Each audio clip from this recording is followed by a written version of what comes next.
Hello दोस्तों, welcome to my channel. Kabir ने संभाला इशिता को। सामने खड़े शख्स को देखकर इशिता की आंखें हैरानी से बड़ी हो गई। वहीं अलीसा के साथ आए हुए दोनों गुंडों ने जब सामने इतने सारे लोगों को देखा तो उन सब की आंखें फटी की फटी रह गई। वह सब समझ चुके थे अब उन लोगों का बचना मुश्किल है और बिना समय वह लोग अलीसा को वहीं छोड़कर ऐसे भागे जैसे उनके पीछे किसी ने शेर छोड़ दिया हो। सामने कबीर और सोहेल, उन दोनों का असिस्टेंट्स, बाकी उन लोगों के अपने बॉडीगार्ड्स मौजूद थे।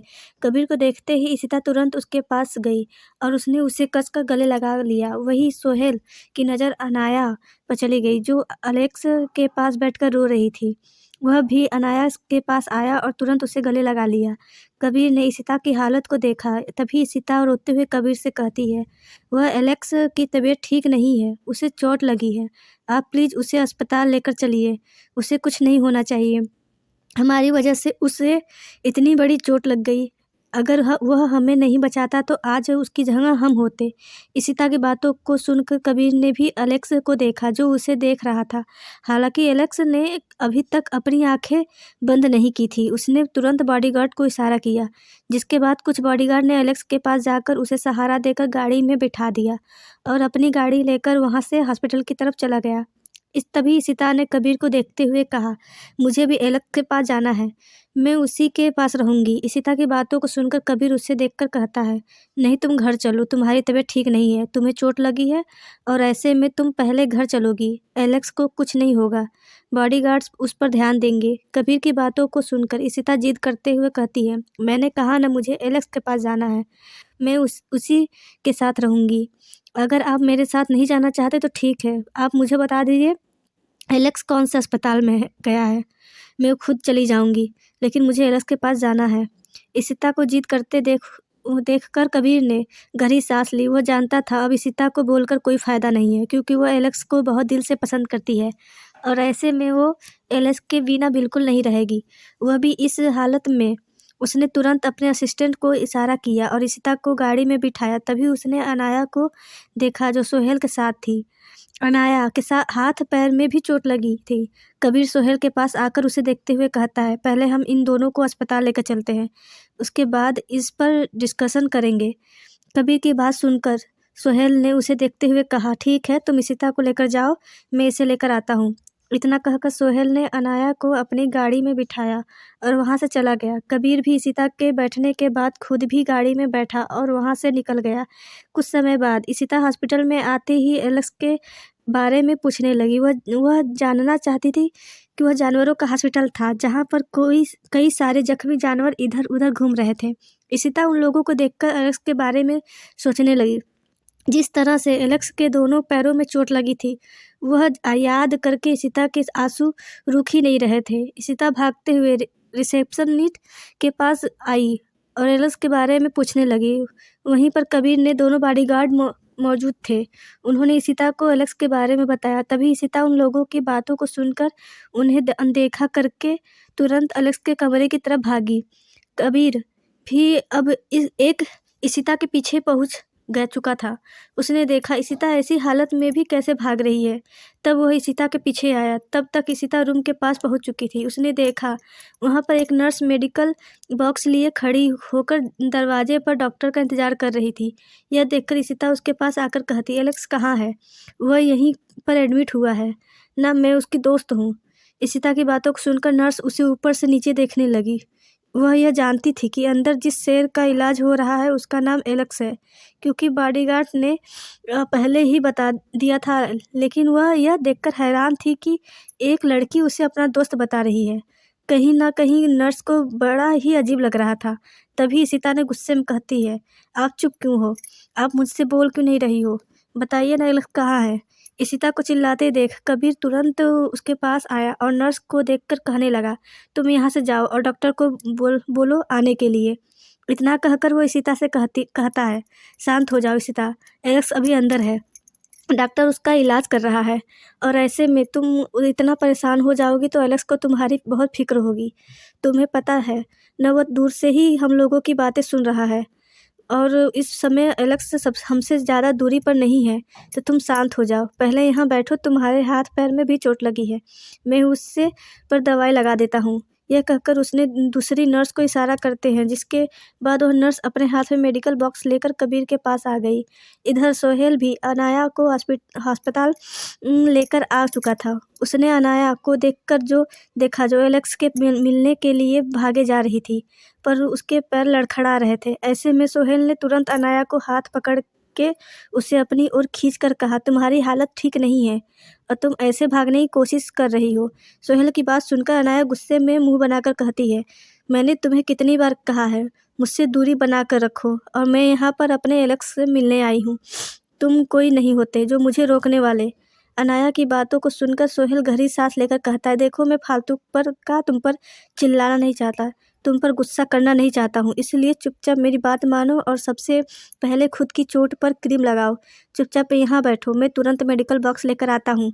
यह कहकर सोहेल ने अनाया को वहीं बेंच पर बिठाया और खुद नर्स को बुलाकर उनसे मेडिकल बॉक्स मंगवाया। इधर कबीर ने मेडिकल बॉक्स लेकर इशिता के चोट पर लगाया। हालांकि कबीर की नज़र इशिता के हथेली पर नहीं गई थी, वहाँ गर्म पानी से हाथ रखने की वजह से उसका हाथ पूरी तरह से जल चुका था। इशिता को भी इस बात का एहसास नहीं हुआ, लेकिन जब कबीर ने उसके कलाई के ऊपर लगी चोट पर क्रीम लगाने के लिए उसके हाथ को पकड़ा, तभी इशिता ने दर्द से चीख कर तुरंत अपने हाथ को पीछे कर लिया। इशिता को इस तरह से चिल्लाते हुए देख कबीर की नज़र तुरंत उसकी हथेली पर चली गई, जहाँ पर जलने के निशान बने हुए थे। यह देखकर कबीर ने तुरंत उसके हाथों को पकड़ा और बड़े ही गौर से उसके हाथों को देखने लगा। वह यह समझ चुका था, यह हाथ किसी ने जानबूझकर जलाया है। वह ऐसे जख्म बहुत अच्छे से पहचानता था, क्योंकि अपने दुश्मनों को उसने ऐसे ही कई बार उबलते पानी में फेंका है। यह देखकर कबीर इशिता को देखकर गुस्से में कहता है, क्या यह सब उसने किया था? मैंने पूछा, क्या यह सब उसने किया था? कबीर की बातें सुनकर इशिता ने रोते हुए हाँ में सर हिलाया, जिसे देखकर कबीर ने गुस्से में अपना हाथ दीवार पर मारते हुए कहता है, वही लड़की मेरे हाथों से बचने वाली नहीं है।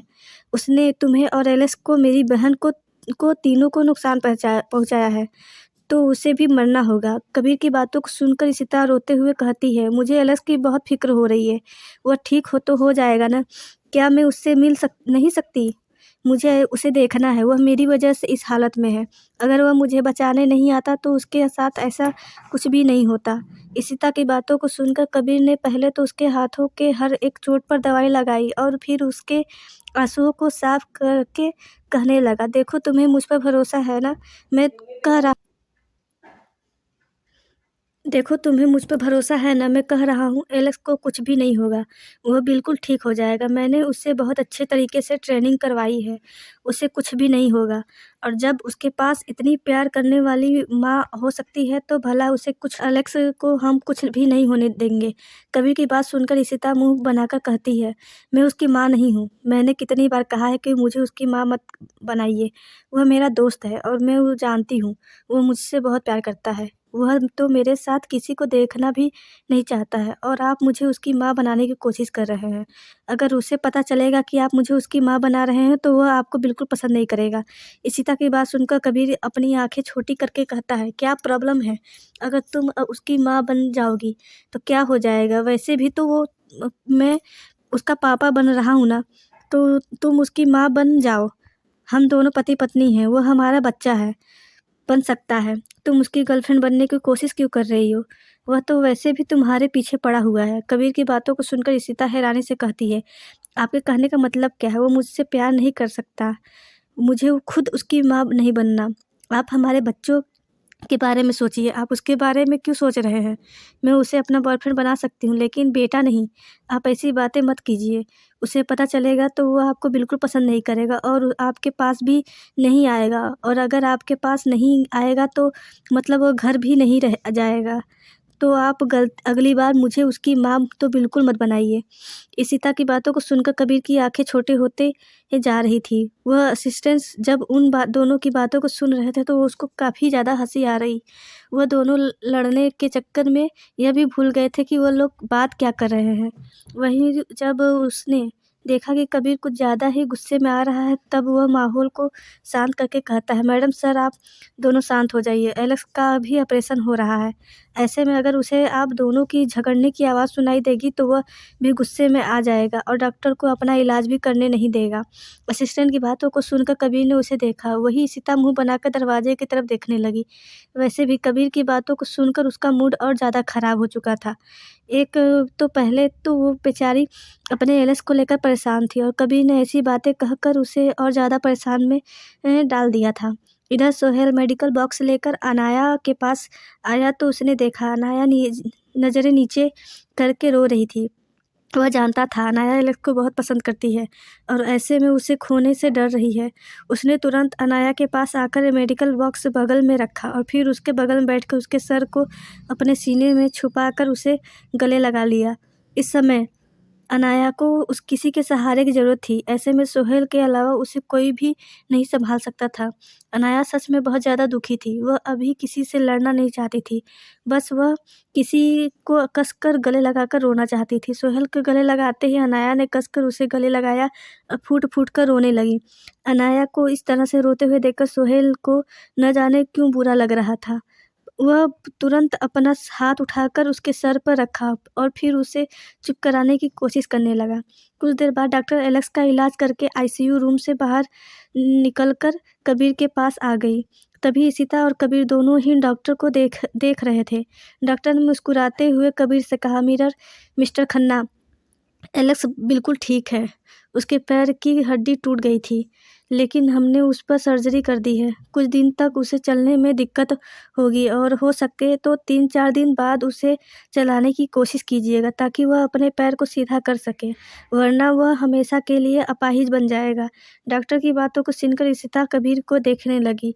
वहीं कबीर डॉक्टर की बातों को सुनकर कहता है, ठीक है, आप एलेक्स को सही सलामत घर भिजवा दीजिएगा। और हाँ, और कबीर ने इशिता से कहता है, अब तुम मेरे साथ घर चलो, एलेक्स बिल्कुल ठीक है और वह कुछ ही समय में घर वापस आ जाएगा। कबीर की बातों को सुनकर इशिता हैरानी से कहती है, लेकिन डॉक्टर ने तो कहा है अभी भी एलेक्स ठीक नहीं है, तो क्या मैं उसके साथ घर नहीं जा सकती हूँ? आपको अगर घर जाना है तो आप चले जाइए, वह जब घर जाएगा तो मैं उसी के साथ चली जाऊँगी। इशिता की बातों को सुनकर कबीर ने अपनी आँखें छोटी कर ली। इसके बाद इशिता अपनी बात को बदलते हुए कहती है, ठीक है, मैं आपके साथ घर चल रही हूँ, लेकिन घर पहुँचते ही मुझे एलेक्स मेरे पास चाहिए। इशिता की बातों को सुनकर कबीर ने असिस्टेंट्स को देखा और फिर उसे वहाँ से ले जाने लगा।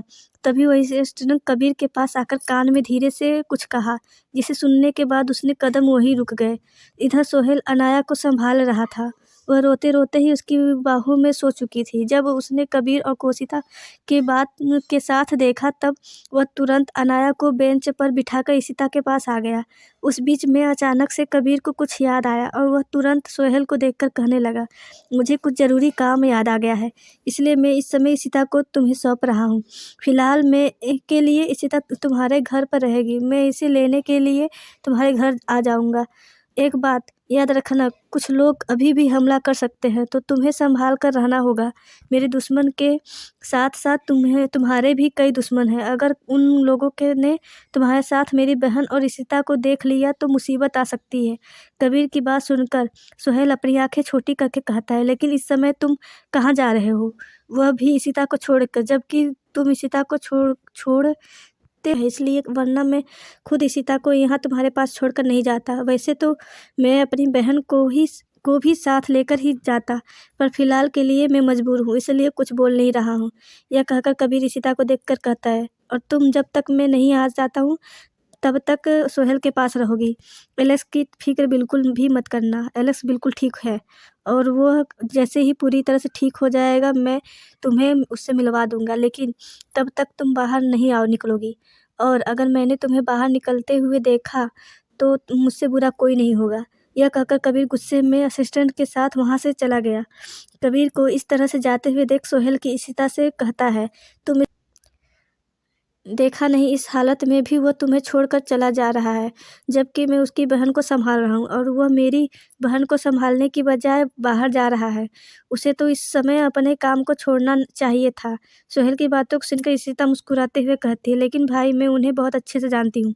वो मुझे बहुत अच्छे से संभालते हैं, किसी चीज़ की कमी होने नहीं देते। और रही बात इस समय की, ज़रूर ऐसा कोई काम होगा जो वह इसी समय करना चाहते हैं, वरना वो तो मेरे लिए पूरे दिन अपने शेड्यूल को बर्बाद कर सकते हैं। वैसे एलिस की हालत को देखकर मेरी हेल्थ भी ठीक नहीं थी, पर उन्होंने मुझे सँभाला। यह कहकर इशिता ने अनाया को देखा और फिर मुस्कुराते हुए दोबारा कहने लगी, जिस तरह से इतना कुछ हो जाने के बाद आप अपनी बहन किस्से के पास नहीं आए, उसी तरह से कबीर ने भी मुझे सँभाला, जबकि उनकी बहन की भी हालत ठीक नहीं थी। आपने उनकी बहन को सँभाला और उन्होंने आपकी बहन को। इसमें दुश्मनी की बात क्या आती है? आप चाहे तो सारी दुश्मनी भूलकर एक अच्छे दोस्त भी बन सकते हैं। इशिता की बात सुनकर सोहेल गहरी सांस लेकर कहता है, वह तो इस जन्म में कभी नहीं होगा। खैर अभी तो मेरे साथ चलो, वैसे भी अस्पताल में ज़्यादा देर रहना तुम्हारे लिए सही नहीं है। मैं अनाया को लेकर जा रहा हूँ, तुम भी मेरे पीछे चलो। यह कहकर सोहेल ने अपने असिस्टेंट को इशारा किया और अनाया को अपनी बाहों में उठाकर इशिता के साथ वहाँ से चला गया। इधर दूसरी तरफ हॉस्पिटल के कमरे में अलीसा राणा को गोली लगने के बाद कबीर के बॉडीगार्ड ने उसे अस्पताल पहुंचा दिया था। बस जब कबीर को पता चला कि अलीसा राणा को होश आ चुका है, तो वह तुरंत उससे मिलने के लिए अस्पताल पहुंचा। अलीसा राणा को बिल्कुल भी अंदाज़ा नहीं था कि कबीर दरवाजे के पास है और वह गुस्से से चिल्लाते हुए कहता है, मैं उसे नहीं छोड़ूंगी। उसकी वजह से मेरी ऐसी हालत हुई है, जान से मार दूंगी उसे मैं। उसे क्या लगता है कबीर के साथ रहने पर वह मुझे मारने की कोशिश करेगी, लेकिन वह यह नहीं जानती कि मैं कौन हूँ। मुझे यहाँ पहुँच कर वह कबीर के साथ गई है ना, बहुत जल्द उसे मैं कबीर की ज़िंदगी में से निकाल दूँ कर रहूँगी। अलीसा राणा की बातों को सुनकर कबीर ने अपने असिस्टेंट के साथ अपने साथ हाथों में बंदूक लिए कमरे में आया और अलीसा राणा के ठीक सामने वाले कुर्सी पर बैठकर शैतानों की तरह मुस्कुराते हुए कहा, हाँ तो तुम क्या कह रही थी? तुम इशिता को मुझसे दूर करोगी, उसे जान से मारने की कोशिश करोगी। क्या तुम कबीर खन्ना को हल्के में ले रही हो, या फिर तुम यह सोच रही हो कि इतना कुछ हो जाने के बाद भी कबीर खन्ना तुम्हें ऐसी हालत में छोड़ देगा? तुम्हें पता है कबीर खन्ना किसी भी इंसान को मरते दम तक नहीं छोड़ता, तो तुम्हें इतनी आसानी से कैसे छोड़ सकता हूँ? जबकि तुमने मेरी इशिता को नुकसान पहुँचाया है। जो इंसान मेरी इशिता को एक खरोच भी पहुँचाता है ना, कबीर खन्ना उसकी लाश बिछा कर रख देता है। कबीर की बातों को सुनकर अलीसा हैरानी में पड़ चुकी थी। उसे बिल्कुल भी उम्मीद नहीं था उससे मिलने के लिए कबीर खन्ना खुद आएगा, लेकिन कबीर का असिस्टेंट गुस्से में कहता है, तुमने मैडम को किडनैप क्यों किया था, जबकि वो मैडम के साथ तुम्हारी कोई दुश्मनी भी नहीं है। असिस्टेंट्स की बात सुनकर अलीसा कबीर को देखते हुए कहती है, मैंने उसे किडनैप इसलिए किया था क्योंकि वह मेरी इंसल्ट कर रही थी। पहले तो वह कॉलेज में रहकर मुझे नीचा दिखा रही थी, और आज जब पार्टी में उसने हद ही पार कर दी। वह तुम्हारे साथ डांस कर रही थी, उसकी इतनी औकात नहीं है कि वह तुम्हारे साथ डांस कर सके। क्या तुम भूल चुकी हो कबीर, जब मेरे पापा तुम्हारे पापा से मुलाकात करके हमारी शादी के बारे में बात कर रहे थे, तब तुमने मना कर दिया था, लेकिन मैंने कहा था कि मैं तुमसे शादी ही करूँगी, और ऐसे ही मैं तुम्हारी ज़िंदगी में इशिता को देखकर मुझे गँवाना नहीं है। अलीसा की बात सुनकर कबीर गुस्से में दाँत पिसकर कहता है, तो तुम इसको लिए इशिता को नुकसान पहुँचाने के बारे में सोचने लगी? तुम्हें पता है तुमने कितनी बड़ी गलती की है। मुझे लगा था कोई नया दुश्मन आ गया है जो मेरी इशिता को परेशान कर रहा है, पर जब मैंने तुम्हें देखा ना, तो मेरा खून खौल उठा। मुझे तो तुम्हें उसी वक्त मार देना चाहिए था जिस वक्त तुम मुझे हाथ लगाने की कोशिश कर रही थी। मैं अभी तुम्हें इसलिए छोड़ रहा हूँ क्योंकि इशिता की नज़रों में तुम आ चुकी हो, वरना इस अस्पताल में तुम्हारी डेड बॉडी पड़ी होती। कबीर की बातें सुनकर अलीसा मुस्कुराते हुए कहती, आखिर तुम ऐसा क्यों कह रहे हो? मुझ में ऐसा क्या नहीं है? मैं अमीर हूँ, तुमसे प्यार करती हूँ, मैं सुंदर हूँ, यहाँ तक कि जैसी ही लड़की तुम चाहते हो मैं वैसी ही हूँ। उसके बावजूद भी तुम वह इशिता को पसंद कर रहे हो जो एक नंबर की गँवार है। न उसके पास किसी चीज़ का सेंस है, और वह न ही खूबसूरत है। अलीसा की बात सुनकर कबीर अपनी जगह से उठते हुए कहता है, तुम्हें किसने कहा कि वह खूबसूरत नहीं है? तुम्हारी जैसी 100 लड़कियाँ भी अगर इशिता के बराबर आ जाएंगी तो वो उतनी खूबसूरत नहीं दिखेंगी जितनी इशिता दिखती है। और रही बात खूबसूरती की, तो ज़रूरी नहीं कि वह सिर्फ़ खूबसूरती के कारण सबको पसंद आए। उसके अंदर जो बात है ना, वो तुम जैसी लड़कियों में तो बिल्कुल भी नहीं है। और हाँ, आइंदा से इशिता को खुद के से साथ कंपेयर मत करना, क्योंकि तुम उसके उँगली के बराबर भी नहीं हो। मैं तुम्हें छोड़ रहा हूँ, पर एक बात याद रखना, अगर अगली बार गलती से भी तुम इशिता के आस-पास भी घूमने की कोशिश करोगी या फिर उसे नुकसान पहुँचाओगी, तो फिर मैं उसी वक़्त तुम्हें देखकर तुम्हें मार दूँगा।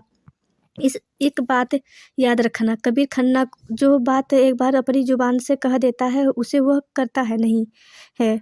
और अगर तुम्हें यकीन नहीं है, तो फिर मैं तुम्हें लाइव दिखा सकता हूँ। क्या तुम देखना पसंद करोगी? यह कहकर कबीर ने अपनी बंदूक उठाई और अलीसा की तरफ पॉइंट आउट करने लगा। जब अलीसा ने यह देखा तो मुस्कुराते हुए कहने लगी, तुम मुझे मारना चाहते हो? ठीक है, मार दो। क्या ही जाएगा? इशिता की नज़रों में तुम नीचे गिरोगे, क्योंकि इशिता जैसी लड़की वैसे इंसान से प्यार भी नहीं करेगी जो इंसान अपने हाथों से खून के रंगेगा। शायद इशिता को पता नहीं होगा कि तुम एक खूनी हो। अलीसा की बात सुनकर कबीर गहरी सांस लेकर कहता, इशिता को क्या पता है क्या नहीं, यह मुझसे बेहतर कोई नहीं जानता।